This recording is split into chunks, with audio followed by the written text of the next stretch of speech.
Today in the kitchen, I made Ooey Gooey butter cake.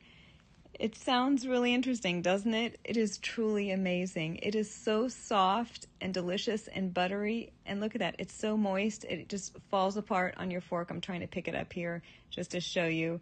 It is truly probably one of the top 3 desserts that I've ever made. I love this cake so much. And you can find the recipe at thehistoricalhomemaker.com.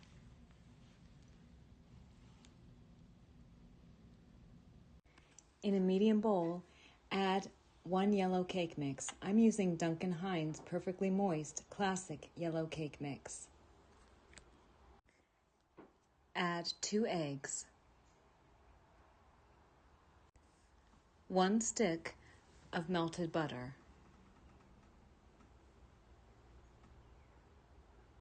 1 teaspoon of pure vanilla extract,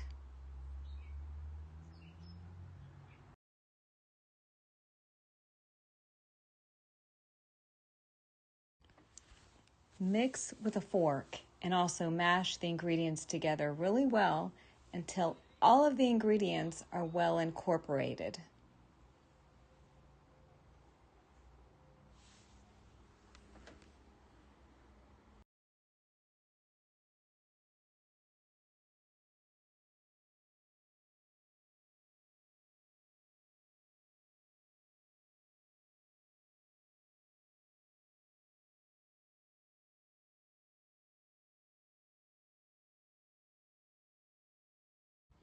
I'm going to now line a 9 by 13 inch baking pan with parchment paper.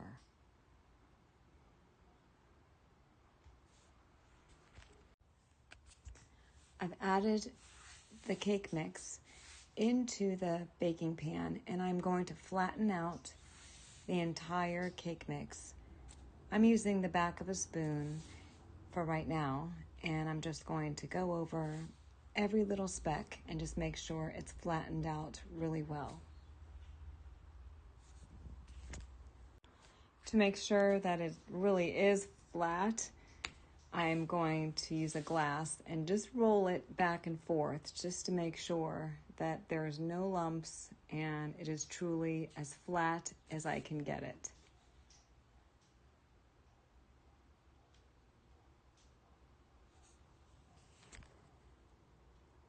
It's now time to make the filling. In a separate bowl, add 8 ounces of softened cream cheese,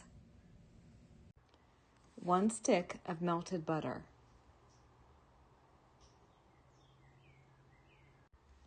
add in 2 eggs, a teaspoon of pure vanilla extract. After mixing, this is what your filling should look like.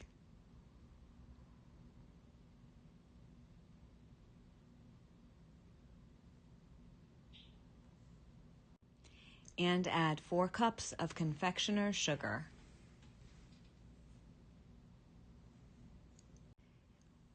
Use a handheld mixer and mix really well until all of the ingredients are very smooth.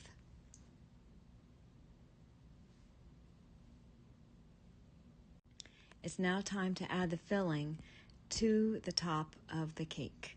You want to spread this all over the entire cake there, every little crook and cranny. And now you're going to place in a preheated oven of 350 degrees for 35 to 45 minutes. The Ooey Gooey butter cake is fresh from the oven and it looks truly delicious. It's going to be a little bit jiggly in the center, but that is absolutely normal. The edges are brown and delicious, and I'm going to let it sit for a few minutes until serving.